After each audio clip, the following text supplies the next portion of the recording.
Assalamu alaikum. Welcome to episode 3 of Ihsan cast. Today what we'll be speaking about is Dawah.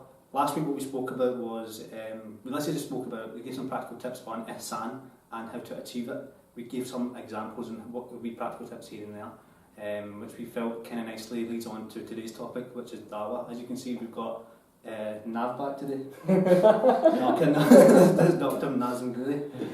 He's our guest co-host today, and he'll help us discuss Dawah. So today what we'll be talking about is what is Dawah, what its purpose is in Islam, and if we've ever experienced Dawah before. What we also discuss is if the current methods of Dawah work, and what we feel if they're effective for non-Muslims as well. And yeah, inshallah, let's get to it, please.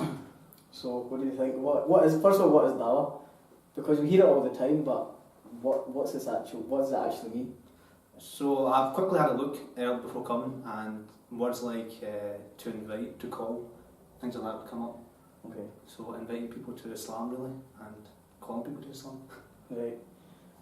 So if we are to call people to Islam and to invite people to Islam, how can we do that? But as Muslims, right? Because where I am in Islam might be completely different from where you are or where you are. You know what I mean? We might all be at different levels. So how can we all call someone? Is that not getting a mixed message, or? Well, let's face it. What is Dawah? Yeah, it's Dawah without the tea. Normally go to Dawah to get tea and stuff. And Dawah is just simply the Dawah without the tea. Somebody's chatting to you, and that's it. There's a chat, but there's no chat. So that's for me is Dawah. For me, when someone tells me Dawah, basically they don't have a chat, they don't offer the tea, they're just scrounging on something. Okay. But you're right. At the end of the day, it's an invitation, isn't it? When I call you to a Dawah, I'm calling you to an invitation, which is an invitation for food, socialising, whatever. That's what Dawah is. It's Dawah without the tea. Yeah. Yeah, but I'm excited. What an analogy! Wow, it kind of just like an explosion in my head there, you know what I mean? You think it was a biryani? Well, that is probably one way actually to bring people in, food. You know what I mean? Let's face it, I think that's it to read about get people in. Yeah, exactly. Yeah. So, take the food away from it. Have you ever... what 6 points, I'm going to cut the mustard. So what experience have you got of Dawah? Like, have you ever experienced it out in the street, or has somebody come and spoke to you? So the voice coming to your door is like the classic, like 8 man walking. Which boys are these? Are these boys, men? Are they the TJs, or are they? They're like it's like a mix of 2 o'clock in the afternoon. I'll probably say first of all they come at like the wrong time and only my mum's there. And then chat. And then she opens the door and there's like 10 guys standing there. It's not looking great, to be fair, at that point. And the message is the same thing. Come to the mosque, come and pray 5 things. So in essence, you're synonymizing Dawah with the Tablighi Jamaat going into their gasht. Yeah. First thing that I think that's what I've had that as well. People coming to the house, but that's quite a negative impression of Dawah. We have most stress. Or the second one that I always think of is the guy shouting with the Quran, reading the Quran down the microphone on Buchanan Street or in the town centre. Again, it's negative. With an absolute hundreds of leaflets on a table and just saying, an aggressive tone as well. Come to Islam. Underlying mental illness as well. Well, this is what I mean, because if you look at how is Islam viewed at the moment by people, it's an aggressive religion, it's a religion of hate, it's a religion of this and that. So the people who we automatically think of when we think Dawah, they're kind of backing up that kind of message that Islam has. So what is the purpose of Dawah then? Because that can't be the purpose of it. So what is its purpose? I mean, we all know at the end of the day when talk seriously about Dawah, it's about inviting. And we're inviting to what? We're inviting to Allah subhanahu wa ta'ala. At the end of the day, there's lots of people calling to Allah subhanahu wa ta'ala, but we're calling through the prism or the example of Prophet Muhammad sallallahu alaihi wasallam, which is what Islam is. And those are understood as the example and follow and emulate as the example. And that's what we are in essence doing. We're carrying forward the work that he started 1400 and whatever number of years ago, or not even just 97 years ago if he started at 40 or whatever. That's that number. Yeah, so we have to always come back to this point. Dawah is not converting. Dawah is simply inviting. and if you come back to that, then all of a sudden your purpose isn't there to make X, Y, or Z Muslim or bring X number of people into the fold of Islam or back to the masjid. Your job is simply just to call. Yeah. Because whose religion are we calling to? Yours, mine, Hassan's?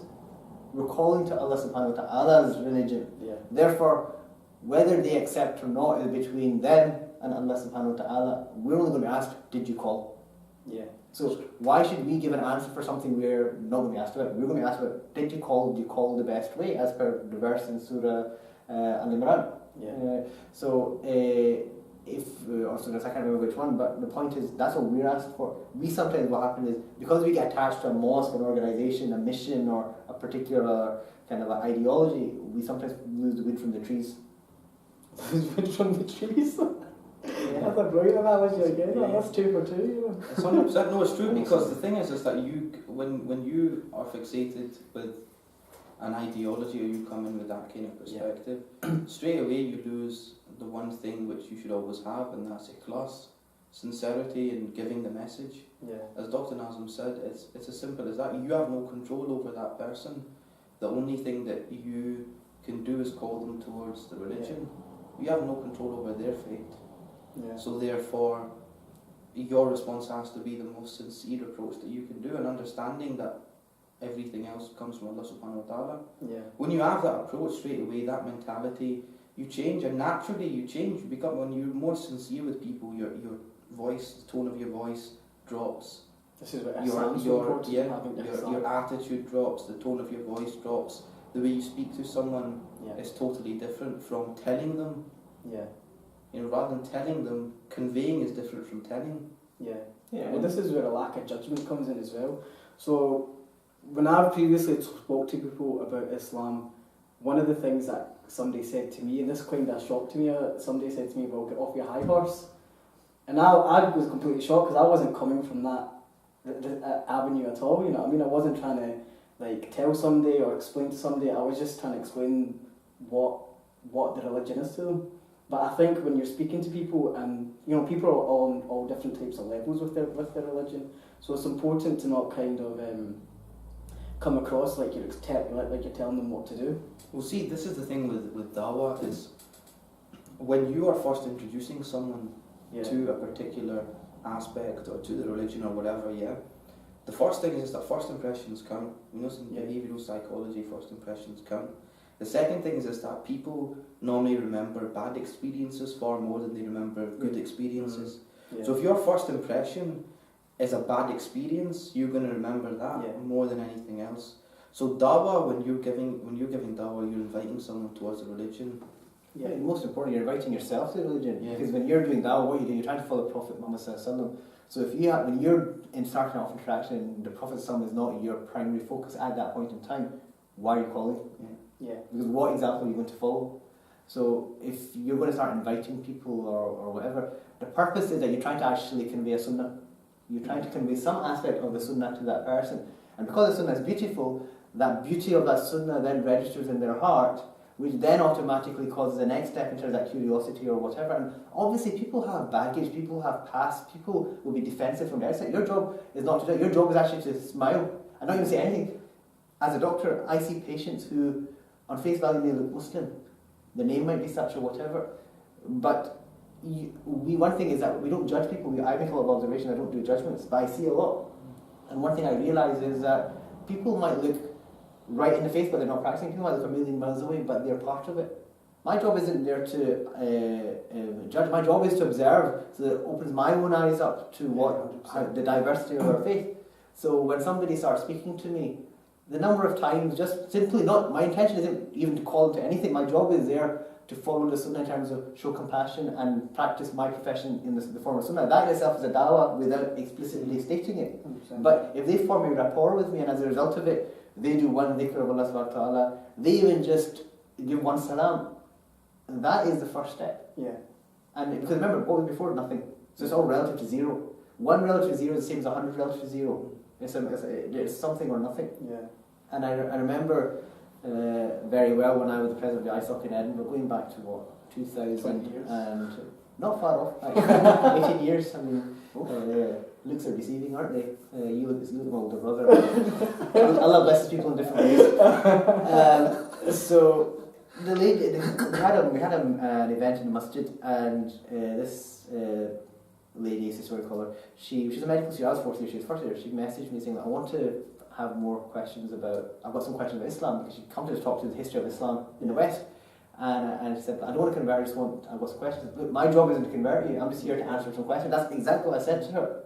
Because I've got another, over and above that conversation we had, the moment she said she's a medical student, she's actually part of that same kind of like family of medicine or profession that I am with. So I've got to make sure that I have a proper relationship with this person, because we're going to potentially work with each other professionally, student, mentor, whatever, junior, senior.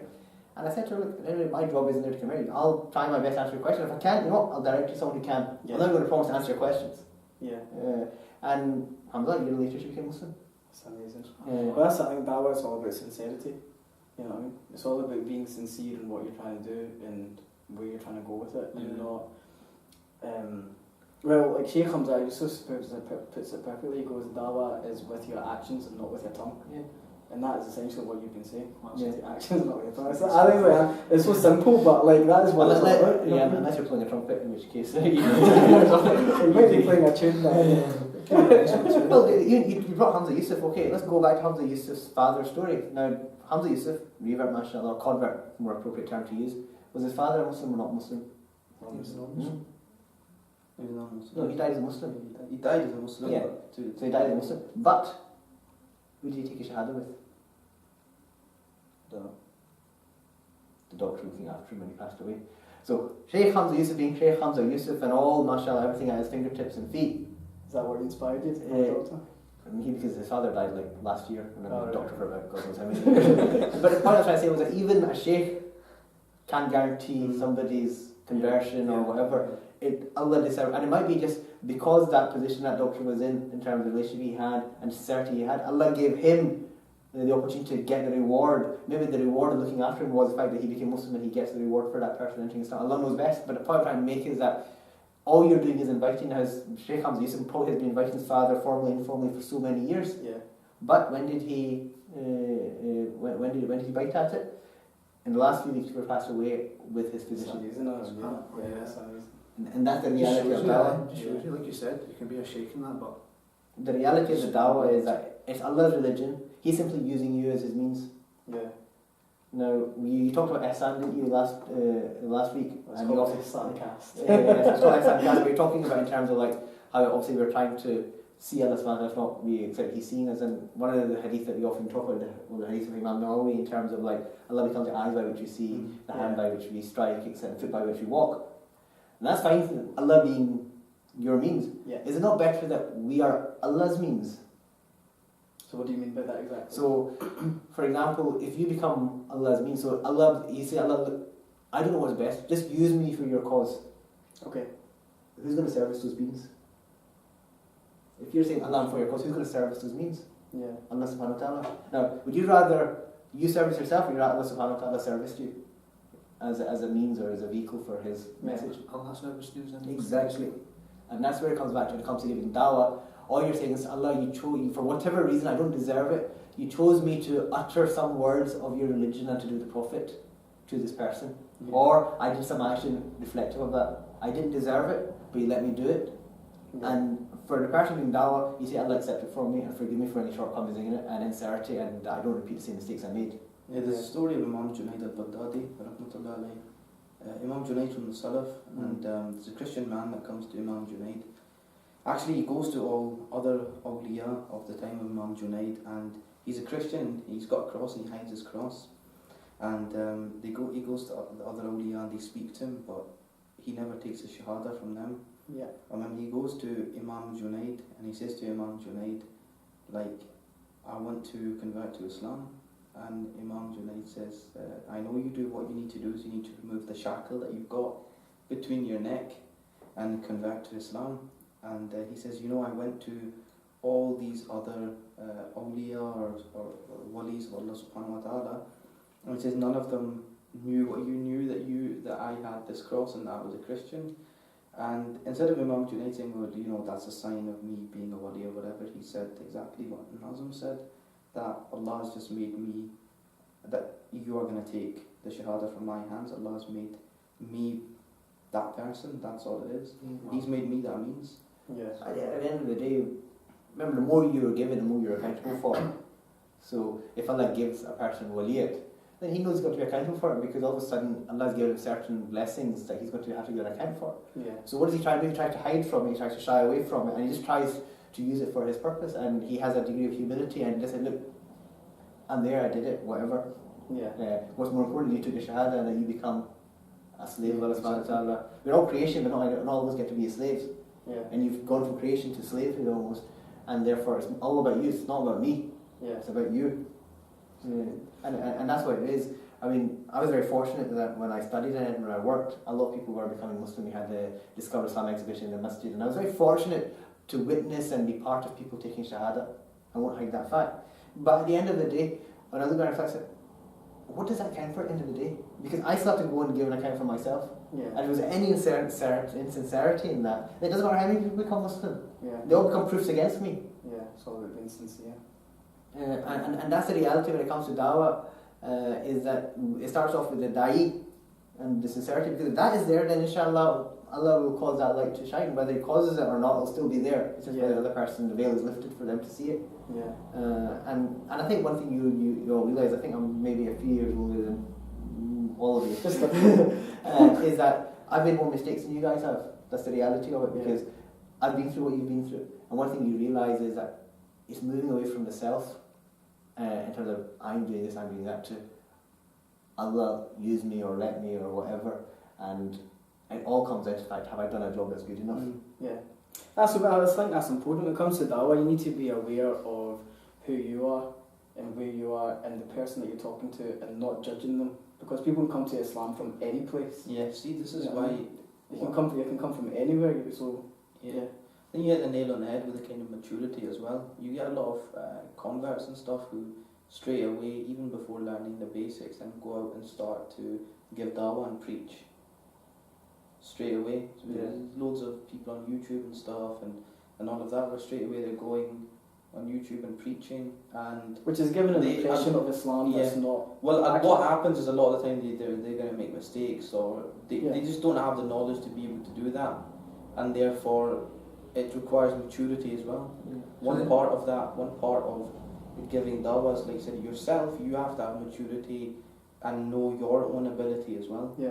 Well, like you say, you're accountable for everything that you speak. Every word that comes out your mouth, you're basically accountable for it. So I think you touched on that earlier as well. Yeah, it's not so much the what is said is important, because that's what people take on face value. We have to go, as Hadra said, we go with the zahir of people, with what we see. Yeah. But more importantly, from our own accountability, is that what intention do you say that with?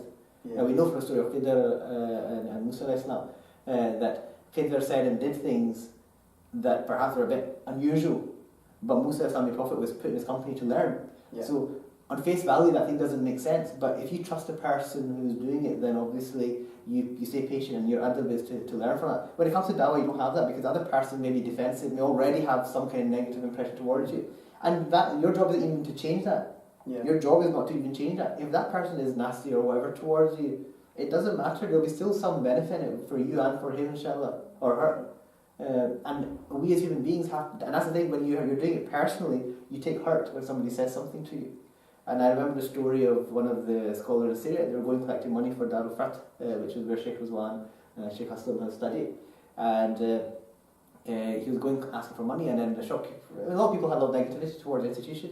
Shopkeeper kind of spat in his face. He said, that was for me, was for Allah subhanahu wa ta'ala. And that statement just changed that person. He said, here, keys to the shop. Yeah. Why? Because even though he took something that was insulting or negative, Yeah. he understood, when this person is so far away, a spit, a slap, a smile is all one and the same. But he was, because his station was such, because he had prepared himself for the dawah, because this was still a dawah, still an invitation give, he was able to handle that. Yeah. And that's the thing you have to realise, is that that person could be nasty towards you. And it's not saying that we all become doormats and let people give you their crap, but the point is that we don't have to necessarily retaliate to the same level. We can say, thank you, I'm sorry if I upset you or whatever, or okay, I understand you don't like what I'm saying, that's fine, have a nice day, assalamu alaikum or whatever. So do you feel you've had that kind of experience as a doctor? Like you've had maybe patients? Well, as a doctor we get it, because it's people that can have you get a negative impression of Islam. Yeah, you get negative impression of Islam, whether it's because of my colour of my skin, because of my religion, because of the profession I have, because of the social standing people might perceive me with. Because say doctor, they automatically assume perhaps certain social kind of expectations or whatever. Again, that's fine, they're entitled to have that.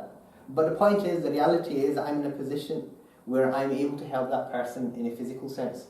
Yeah. Now, whether it was at the very beginning as a junior doctor and I worked up the ranks and now I'm supervising my team, the point is that's still the same. Yes, I will not stand for nonsense. And I'll be very clear, if a person's clearly at it and causing harm, then I make it very clear this is a hospital, not a hotel. But at the same time, compassion comes first. And harming, but so we always give the benefit of doubt, the husn is done. So a lot of prophetic things that we do is within the profession. And Imam Shafi did say after the art of studying halal, haram or sharia or the deen is to study the art of medicine or whatever. So then the two are linked, because if a person practices the profession, more like the person studying medicine. Well, the allied sciences. There's lots of other courses out there as well. But I'm just giving you an example of the fact that, again, did I choose to necessarily become a doctor or do a particular thing? A lot of it was that you had a particular ability or a particular interest and you pursued it and one thing led to the other. Yeah. But the point I'm trying to make with this is that same way we're accountable. Yeah. We're public servants at the end of the day. We have an accountability that goes with that. So whilst I might be begun a profession, you don't have to go to sleep at night worrying about the actions that you did and the health that might affect and the fact that you could be pulled up for negligence, X, Y, and Z.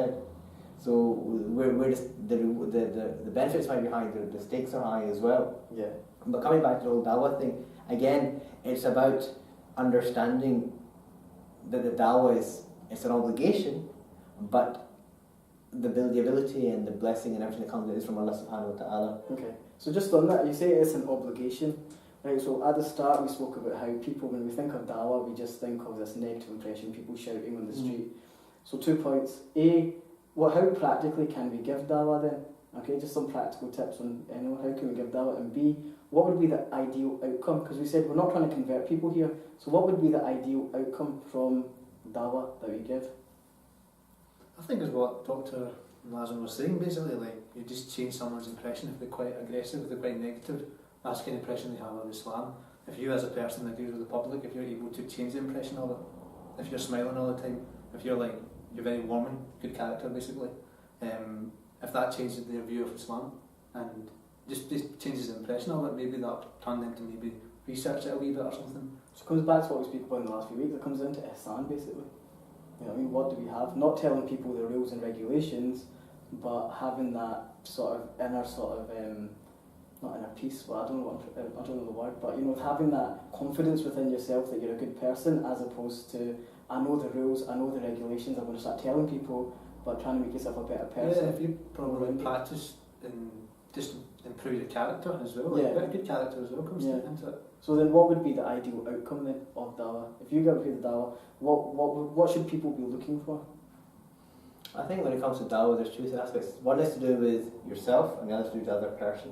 When it comes to the self, the whole thing is, whatever happened, were you able to do the dhikr of Allah subhanahu wa ta'ala in some shape or form? Because remember, the people who remember Allah but a little are hypocrites. So if your purpose has gone to do Dawah, in that even interaction, did you do some form of dhikr or remembrance of Allah subhanahu wa ta'ala?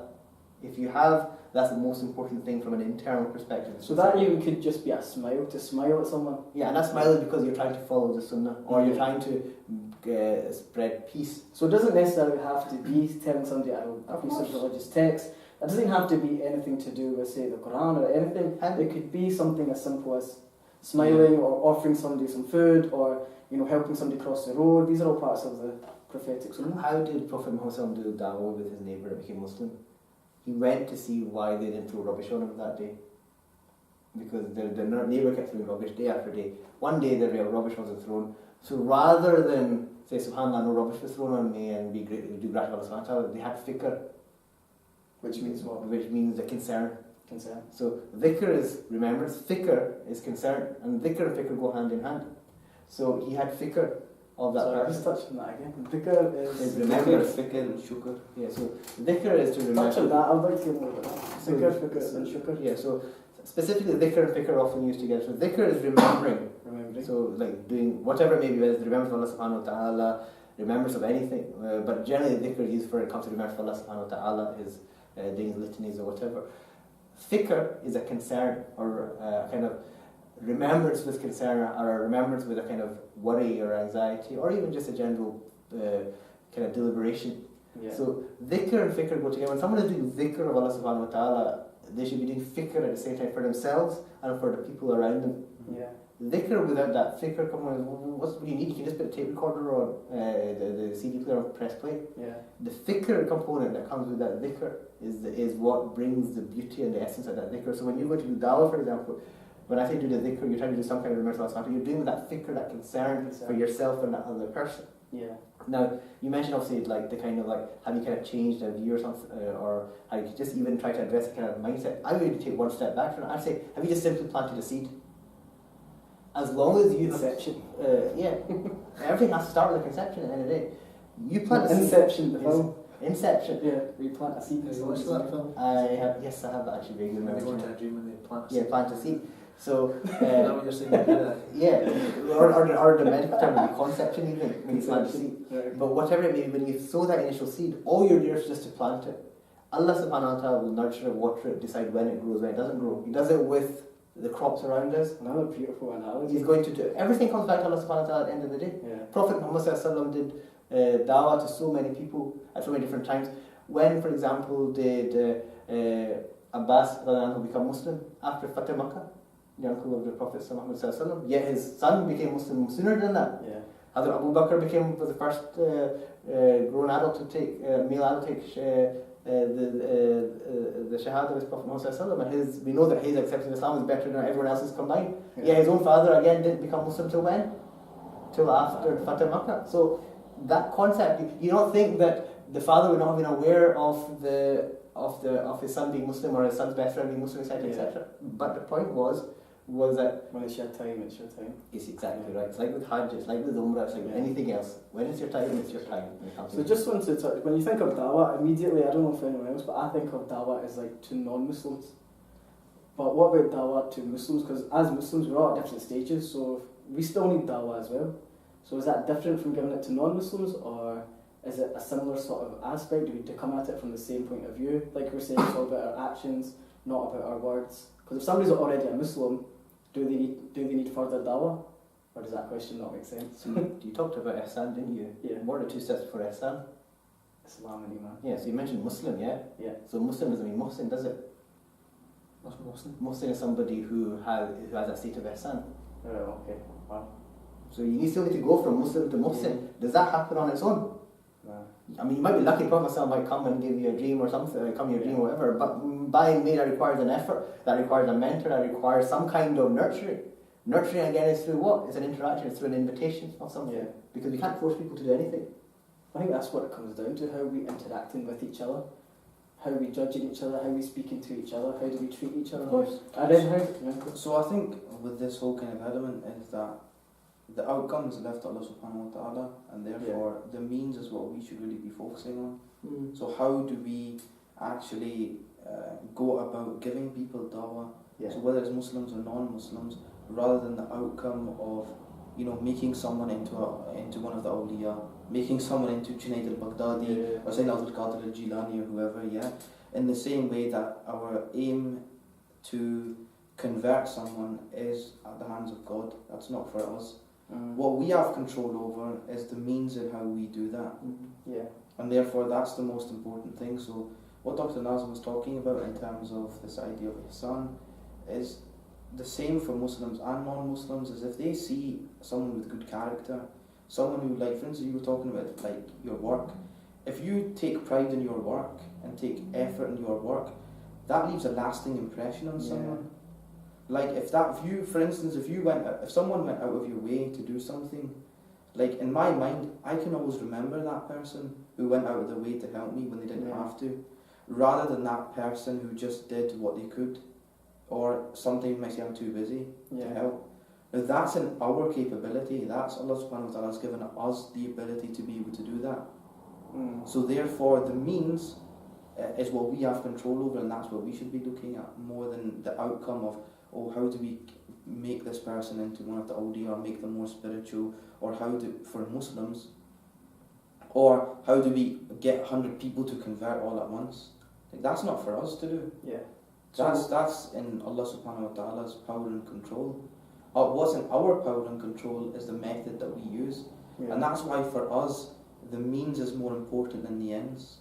Because that's what we're in control over. He's trying to perfect your characters, like we say. Yeah, This is why I really enjoy Ihsan so See, much. when you're saying that, you basically mean, like, let's say, for example, Dr. Nazim's a doctor, right? Not settling for mediocre, so just like not doing the bare minimum as a doctor, going over like above and beyond. Basically, is that what you mean? Yeah, I mean, this is the thing, is just that, like what I was talking about before, first impressions count wherever you are, and whoever you are, whether people might think that or not. It's the truth, you'll know that yourself. The first time someone comes in and you go over and above, and for instance, if they've ran late for their appointment and you go, and you know you've got lunch, alright, instead of you saying, you know what, forget you, I'm not gonna take you, you've missed your appointment, you missed your appointment, that's that, okay? Instead of you saying, you know what, it's okay, still come, I'll still take you, that person can remember that, and not only will they remember that, the chances are they'll probably tell other people, you know what, the amazing thing happened today, that doctor that I was going to see, or that optician, or that pharmacist that I was going to see, alright, he waited for me, that was really nice of him, wasn't it? Well, what was he, what did he look like? Yeah, is the next question that's going to be It's what you're asked. basically saying, the way to give Dawah every day is just to be the best person that you can be. Exactly. When you wake up in the morning, you say, right, you do whatever, du'as, whatever, but the reality, you wake up, Allah subhanahu wa ta'ala, you've given me life, let me use this life for your pleasure. That pleasure includes and subsumes fulfilling your obligations towards Him, towards creation, whatever, the things, the desirable things, the halal, the things that you want to do, the permissible things that are neither here nor there, but you're allowed to do it. The point is that everything comes back to the self in terms of, like, the more you reflect, the more you introspect yourself, the more things become clearer in terms of where you stand with everything else, your insignificance, but also the value and role you can have if it's for Allah subhanahu wa ta'ala. Yeah. And this is key to all, because people will say, when for example, when one of the things when it comes to talking to people or children about Islam, they say, why were we created, X, Y, and Z? No, they always quote the verse from Surah Al-Dhariyat, or the meaning of which is like, we were created to obey and worship Allah subhanahu wa ta'ala. That's fine. But there's also the Hadith Qudsi, which makes reference to Allah being a hidden treasure and that He desires to be known. If you take the other, the variant narration of that verse is that Allah subhanahu wa ta'ala created you to know Him. Scholars have taken that as an approach. And then taking another hadith from, I think it's in Sahih Muslim, like to know the self, to know Allah subhanahu wa ta'ala. Yeah. It always comes back to the self. To know the self means to understand yourself, whether it's how you were created or whether it's how your mind works, or whether to understand how things work around you or how you're involved with things, whatever it is. The whole point is, when Allah subhanahu wa ta'ala created us, and obviously Iman is the biggest blessing, or faith or acceptance of Islam is the biggest blessing a person has, but what's the one after that? It's your intellect. He created the intellect and He admired it in terms of like the intellect. So if we don't use this intellect for the things that please Allah subhanahu wa ta'ala, do you think we're going to get the most out of it? Do you think we're going to get the fruit from that? When you start doing that and sorting yourself out, the dawah and everything else will become natural. Yeah. Because all of a sudden you've become His. When you've become His, He will use you, service you, and people will come to Islam through you, whether you like it or not, know it or not. Yeah. That's what you want to be in, because why? Even the dawah is simply a means, it's simply just one aspect of your life, but your purpose in life was Him. I think that's a brilliant summary to... Yeah, I mean, This is the point that he's made is particularly important for Muslims. Yeah. Because that's the point, is that for Muslims, you coming from the perspective of you don't have that kind of authority over another Muslim. So the only thing, like this, the point is that you're only in control of what you're in control of, and to be, I mean, one of the best names of the Prophet was Abd, to be the slave of Allah subhanahu wa ta'ala. To get anywhere close to Abd is a blessing itself. Abd is the highest status, or slavehood. Yeah. To be any even on a journey of Abd is the biggest blessing for us to be on. Prophet Muhammad mastered Abd. His father was Abdullah, but he in terms of Prophet Muhammad, he chose to be a slave prophet. He mastered Abd, and the only way we can master Abd is through doing that. Because before that, we're Abd of our own nafs, our own desires, our own self, and we have to give up that slavehood and move to this slavehood. And that whole thing is just a journey of moving along from one to the other.